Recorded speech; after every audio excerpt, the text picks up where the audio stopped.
Good morning. The President has asked that I respond to any questions that you have with respect to S-chip. Yes, ma'am. Yes, while Congress was out, the administration directed states to meet several requirements before they could expand the scope of S-chip, and one of those would require children, if their parents had been previously insured, to have to be uninsured for a year before their parents could seek S-chip coverage. Why is the administration requiring children to be uninsured a year before they can be uninsured again? As the President indicated, he believes, I believe, that S-chip was designed for low-income children and for those who currently do not have private insurance. That guidance essentially said this. This is a program for poor children. We think that poor children who do not have insurance ought to go to the head of the line. Those who have private insurance already and those who have high incomes ought to come after. And therefore we ought to focus our efforts to make certain that we have accomplished that mission. There are many states and many children who currently qualify for S-chip who have not been enrolled, and that ought to be our first priority. Yes, ma'am. Mr. Secretary, the President campaigned on a platform of compassionate conservatism, and I think when he vetoes this bill, as he promises to, a lot of Americans will be asking, where's the compassion? How do you respond to that? The President has made clear that he believes that all Americans ought to have access to an affordable basic insurance policy. That if a person is elderly or if a person is disabled or poor, that's the responsibility of government to help them by providing them with access to insurance and to pay for most of it. S-chip is a very important part of that.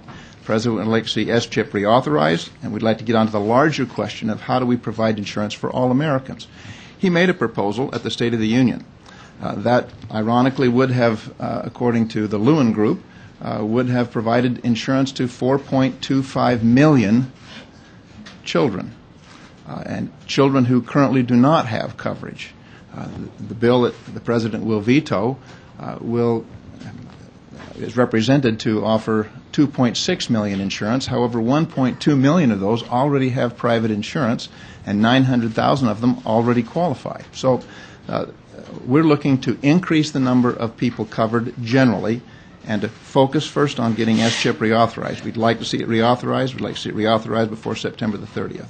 Yes, sir. Mr. Secretary, there's a lot of discussion about these relatively higher income levels that some states allow families and children to be covered under. But my understanding of the S-chip legislation is that it's designed to give states that flexibility, and in fact those income limits were approved, several of them by your administration. So why was flexibility a good idea in the initial version of the law, and now you seem to want to steer these states into more of a one-size-fits-all approach? And could you, in commenting on that, could you comment on the fact that healthcare costs are indeed higher in many places than they are some other places? First, let me remind everyone that S-chip was designed as a program to provide coverage for children under 200%. What we now know is that children who are in the 200 to 300% of the poverty line, that 75% of them have coverage. That those who are 300 to 400%, that 90% have private coverage. But there are still those who are under 200% who do not. And so our effort has been to focus on those who have under 200% and to lay out guidelines to say before we start going to those who are in 300 to 400% of the poverty line and moving them from private insurance to government insurance, let's focus on those who are poor. This is a program for low-income children. We still have many to reach, and that needs to be our first objective. Well, following up, what about if states, could you address the flexibility question? If states choose to have different rules to cover different populations, why shouldn't that be allowed? Well, the guidance allows them to do that. It says that essentially you need to put poor children at the front of the line, and once you've accomplished that mission, if you have money left in your allotment, then you're free to cover them at levels that you would choose. That's according to our guidance. People like Senator Grassley and everything are not been keen toward the White House position on this bill. Do you have the votes to sustain a veto? Yes. We believe that the Congress, the leadership of the House, and has been very clear that they would are prepared to stand with the President. Is a veto inevitable? Well, the President has said himself that at least the bill that we sense is coming from the conference or the combination of the House and Senate has some very serious problems. It helps those who are well off as opposed to those who are poor. It moves people from private insurance to government insurance. It covers adults. This is a program for children. It's funded with some budget gimmicks. It funds the first period of time and then goes from about $16 billion a year, and then the next year it drops to $3 billion. Well, they've done that to be able to meet a budget target, but clearly that means that they would have to either increase taxes or cut other places. And there's a better alternative. I mean, our message is very clear. We would like to have every American have access to an affordable policy. S-CHIP is an important part of that. It needs to be reauthorized. Now, the President has given me the assignment today to work with states to assure that we minimize any dilemmas that could come from Congress not acting. We'll be doing that. We believe that we can accomplish it, but not forever. And so the Congress does need to act. Can I clarify something you said, please? A moment ago, you said that the President would like to develop a plan that covers everyone, but then you also said the President would like to have a proposal that would increase accessibility to everyone. It was reported a few days ago that you told an editorial board that the President would like to work with Congress basically to cover everyone, and doesn't that mean universal health care coverage? What the President has said, and what I said to the editorial board, is that the President would like to see everyone have access to an affordable basic insurance policy.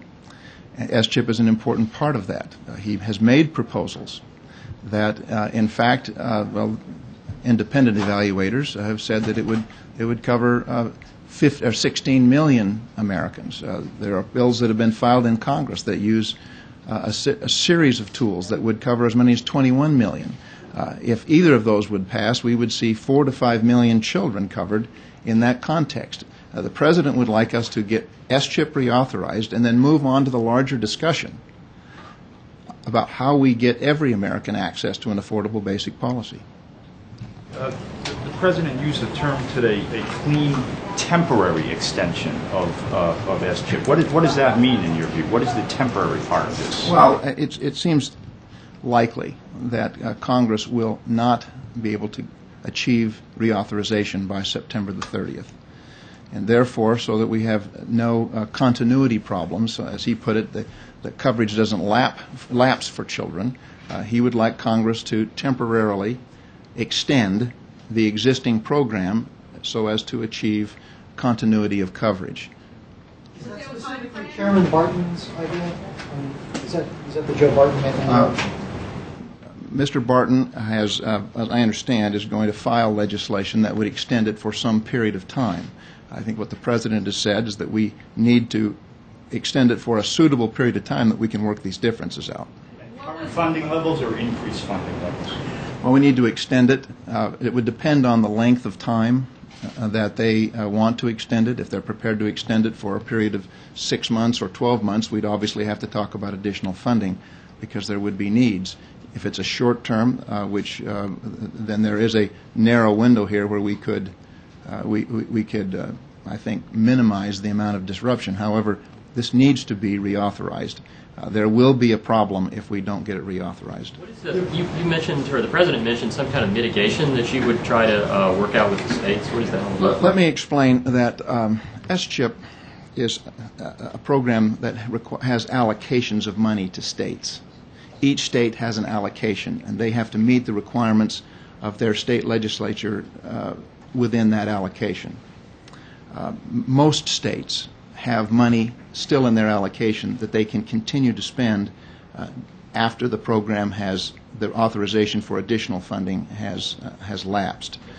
There are 12 states that we have concern may not have substantial enough money to do that over a long period of time, and so the President has asked that I go that I meet with each of the states and that we make certain that they have a plan in place to minimize the disruption that would come from Congress not acting. Is there any way you can get other money for the states that don't have much money? Is there any way to get more money to them with short of an extension? The only way to do it after the authorization for us to spend money has lapsed would be to have a temporary extension, and that's what the President is asking for. Do you have a list of those 12 states? Do you have them all? I don't have them here, but I'm sure they can be provided. And actually, I think we're still working to assemble that list. I mean, we're working with each state, so it's likely we won't release the list until we've had a chance to meet with each state and determine just where they are.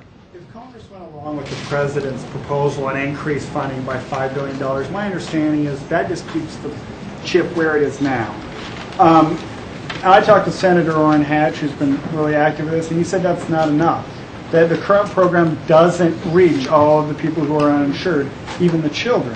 If the President wants everyone to have access to an affordable health care plan, and there are children not being reached by the current program, why doesn't the administration want some other increase in funding, somewhere between $5 billion and the $35 billion being talked about? There are two questions here. One is a math problem, and the other is a question of ideology. With respect to the math problem, what number is required in order to fund those who would be covered by the existing program? It's important to state exactly what our proposal is. We desire to see SCHIP continue to cover those children who are under 200% of the poverty line. We believe that the $5 billion is adequate to do that. If it isn't, then we're prepared to talk about what the number should be, but it's the policy, the ideologic question that we want to focus on, because we think the bill that they're going to send it goes in an entirely different direction. It moves toward a system where the government runs and owns the system. The President supports proposals that would allow the government to organize the system, where everyone could have access to an affordable basic policy, where the government does help those children who have low incomes, where we're not moving people from private insurance onto government insurance. That's the ideologic disagreement. I feel confident that if we resolve that the issue with respect to the numbers will work itself out.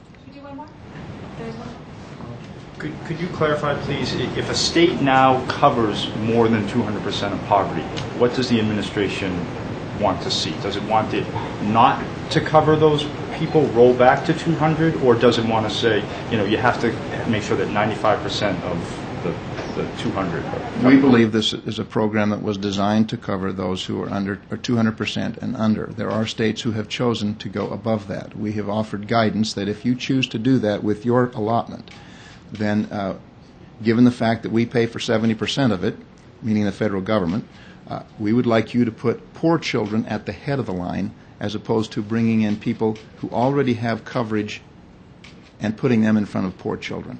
So it's very clear, very simple guidance. Put poor children first before you bring people who are already insured in the private market. Doesn't the current law do that? My understanding is the wording of the current law Oh, it does that. The guidance was necessary because the current law allows states to define what income is. It allows them, it does not create a standard, and that's the appropriate place where guidance needs to be offered, where the law frames in a particular area but does not offer guidance in framing up the detail.